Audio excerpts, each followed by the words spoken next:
All right. Well, Mr. McLeod, it's alleged that you are in contempt of court for failing to appear on July 9th at 9:30 a.m. for a 53rd Circuit Court hearing.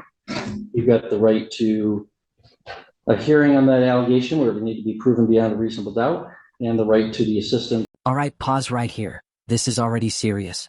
Contempt of court isn't a slap on the wrist. We're talking jail time, heavy fines, or both. And the judge is clearly laying out the stakes so there's no confusion later. Of an attorney at that hearing.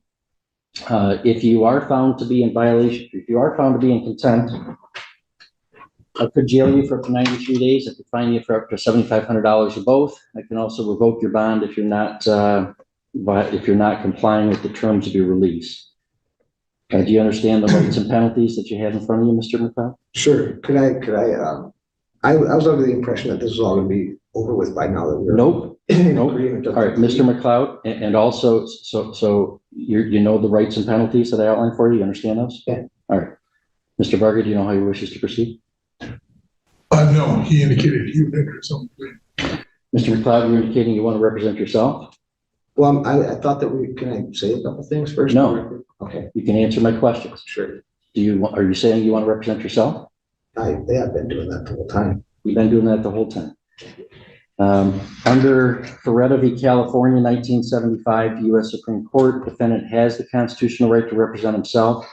He has, in this case, unequivocally asserted that right in prior hearings and validly waived his right. Here's where things start going downhill. Yes, you can represent yourself, but that right comes with rules. Courts hate chaos, and self-representation is not a free pass to ignore procedures or play legal games. Counsel. However, self-representation may be denied where the defendant disrupts, unduly inconveniences, or burdens the court and the administration of the court's business. That's 1976, Michigan Supreme Court, People v. Anderson. Even the Ferretta case, the U.S. Supreme Court said the right of self-representation is not a license to abuse the dignity of the courtroom. Neither is it a license not to comply with the relevant rules of procedural and substantive law.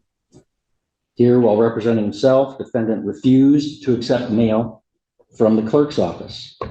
When that happened, I directed staff to resend the mailing directly from the court, giving him the benefit of the doubt.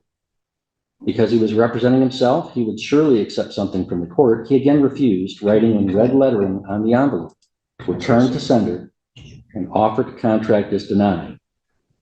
Defendant had someone file a document on his behalf in his case called a letter rogatory for relief, which was legal nonsense, accusing the court of fraudulently using this case as some sort of security against his trust, claiming that all judges are foreign agents and or employees of the International Monetary Fund, which is absolutely absurd, and demanding that he be placed on some non-existent do not detain list.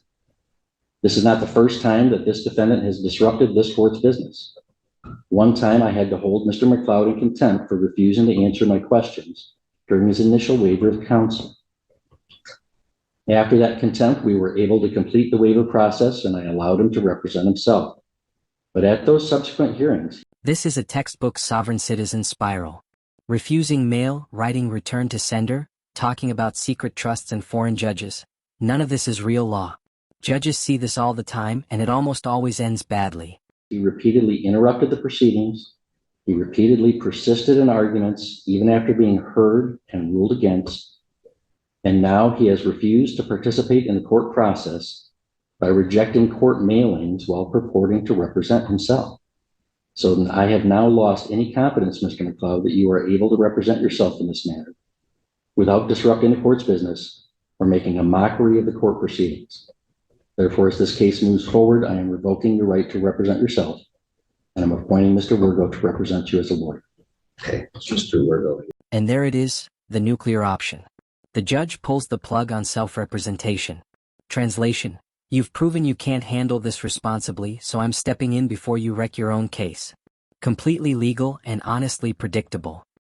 If the Office of Assigned Counsel determines that Mr. McLeod is not indigent or is only partially indigent, that office may petition this court under the applicable statute for contribution from Mr. McLeod for the cost of representation. So, Mr. Varga, you want us to set this for a hearing then? I do. All right, I do plead not guilty. All right, Mr. McLeod will enter a plea of not guilty on your behalf as to the contempt. So we have to schedule this for a docket call on the underlying case, which is still pending, and on the contempt hearing.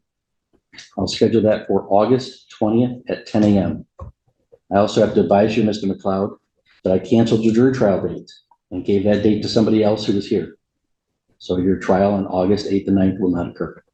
I will next see you on August 20th at 10 a.m. Anything as to release Mr. Varga? Is the court want to entertain a bond on this matter, Your Honor? To my understanding, Mr. McLeod is a local resident and he has met, with the exception of the last court date, that he tells me that he thought the case was resolved, although obviously it was not. He has appeared for most of his prior court dates. All. Okay. And he's employed locally, Your Honor. I think perhaps if the court would set a modest monetary bond, that would ensure future. I will not have to do. I assure you. Mr. Juliet? And I would ask that bond remain revoked. He is, what I'm told, rejecting the court's mailings of the notice to appear. I mean, I think that's just a blatant violation of Can I speak on that? the court rule. So he's made it clear he doesn't want to take this serious. I would ask that bond remain revoked.